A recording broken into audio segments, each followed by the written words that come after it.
नमस्कार दोस्तों, स्वागत है आप सभी का हमारे YouTube channel Banarasi Satish official में।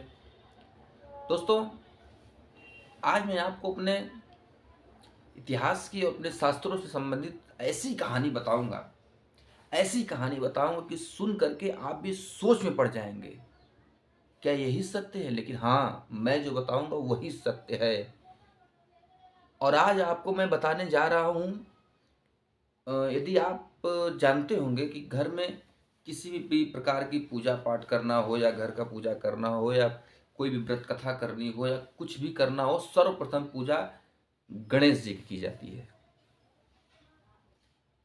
और गणेश जी सर्वप्रथम पूजे जाते हैं, उनके बाद किसी भी देवता की पूजा की जाती है। आपको कुछ भी करना हो, चाहे सत्यनारायण भगवान का व्रत कथा करना हो, चाहे आपको रुद्रा करवानी हो, चाहे घर की पूजा करवानी हो, कोई भी आपको पूजा करवाना हो, सर्वप्रथम पूजा श्री गणेश जी की जाती है। लेकिन मैं आपको कुछ अलग चीज बता रहा हूं।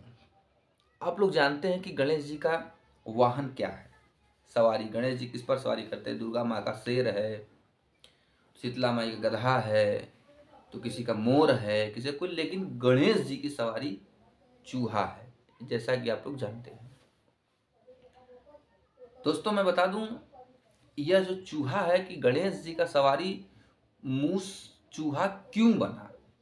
गणेश जी की शरीर इतनी भारी, इतनी विशाल, और इतनी विशाल शरीर वाले व्यक्ति को एक मूस चूहा, छोटा सा जीव है, अपने पीठ पर लेकर के और चल रहा है। ये चमत्कार है उन दैवी शक्ति हैं, जो कि वो देवता हैं, कुछ भी हो सकता है। लेकिन मैं बता दूं कि क्या गणेश जी को और कोई वाहन नहीं मिला? मूस चूहा ही मिला। सवारी लोग बड़ी बड़ी सवारियां करते हैं आजकल के ज़माने में। जिसके पास पैसा है, कोई फॉर्च्यूनर खरीद रहा है, कोई कुछ खरीद रहा है, बड़ी से बड़ी सवारियां करना चाहते हैं लोग, जैसे हैं वैसे। लेकिन गणेश जी को सबसे छोटा वाहन मिला, चूहा। क्यों मिला? क्या राज था उसके पीछे? बहुत बड़ी घटना है। ये चूहा है कौन? ये मूस है कौन जो गणेश जी का वाहन बना है? इसकी बहुत बड़ी घटना है। आज मैं आप लोगों को बता रहा हूँ। हमारे वीडियो को लास्ट तक देखिएगा और कमेंट में बताइएगा कि हमारी यह वीडियो कैसी लगी। और अब तक यदि आपने हमारे चैनल को सब्सक्राइब नहीं किया है तो सब्सक्राइब कर लीजिए और अपने इतिहास की, अपने धर्मशास्त्रों की अच्छी से अच्छी, बेहतरीन से बेहतरीन कहानियाँ और जानकारी लेते रहिए। चलिए मैं स्टार्ट करता हूँ आप लोगों के बीच में कहानी। यह जो चूहा है मूस, यह है कौन?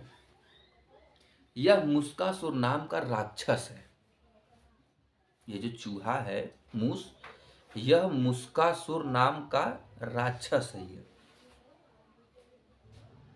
आप लोग सोच रहे हो कि यह राक्षस है? हाँ, यह राक्षस है।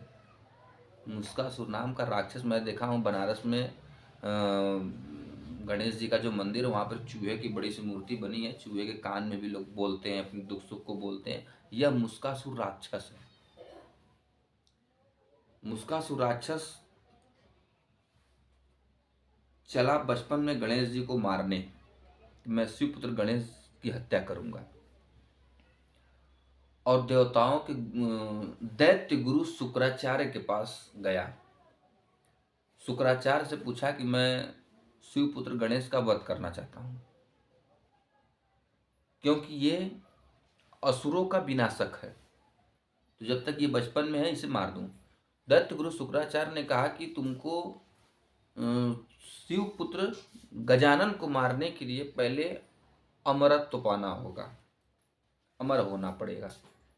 तो अमर कैसे बनेगा वो? तो वो पूछ रहा है कि मैं अमर कैसे बनूंगा?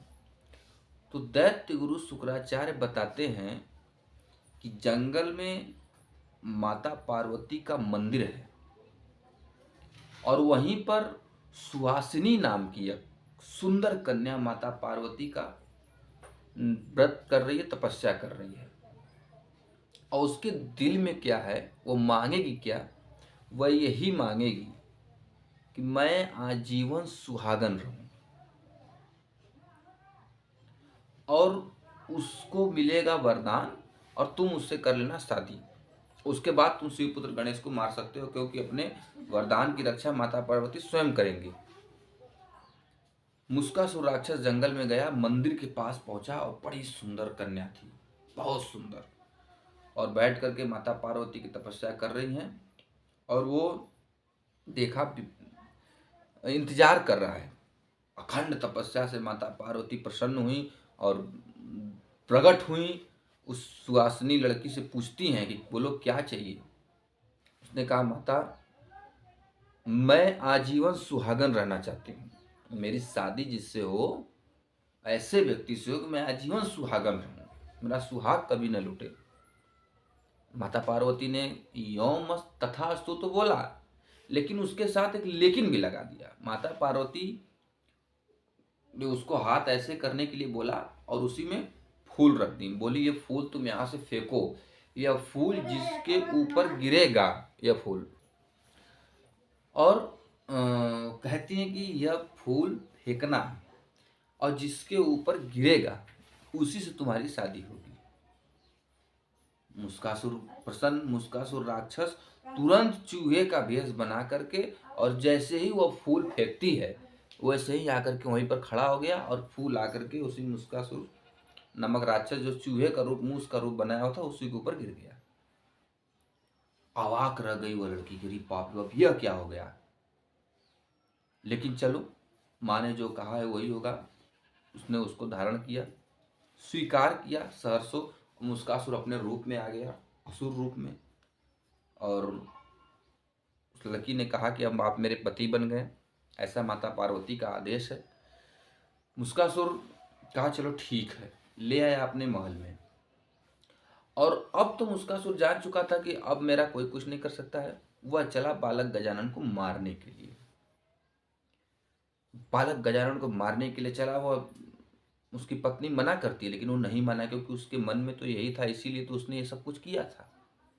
और बालक गजानन को मारने के लिए चलता है, और बालक गजानन भागते हुए पहुंचते हैं कहाँ, अपने पिता देवादिदेव महादेव के पास। और देवादिदेव महादेव मुस्कासुर का वध करने के लिए खड़े होते हैं। तब तक माता पार्वती जी प्रकट हो जाती हैं। उन्होंने कहा कि हमने वरदान दिया हुआ है इसकी पत्नी को, अमर होने का वरदान, और अपने वरदान की मैं रक्षा करूंगी। और उसके बाद माता पार्वती भोलेनाथ में युद्ध भी हुआ। भगवान श्री गणेश की विनती के पश्चात युद्ध विराम हुआ, और श्री गणेश जी खुद बोले कि मैं मुस्कासुर को इसका सबक सिखाऊंगा। मुस्कासुर राक्षस वहां से भागा, जाकर के एक ऋषि की कुटिया में, और उन लोगों का हवन हो रहा था, यज्ञ को विध्वंस किया। उनके जितने भी भोग आदि प्रसाद बने थे सबको बिगाड़ दिया, खा लिया, कुछ गिरा दिया। और वहीं पर भगवान श्री गणेश जी प्रकट होते हैं और मुस्कासुर को पकड़ करके उसके गले में रस्सी बांध करके और उसके पीठ पर बैठ जाते हैं।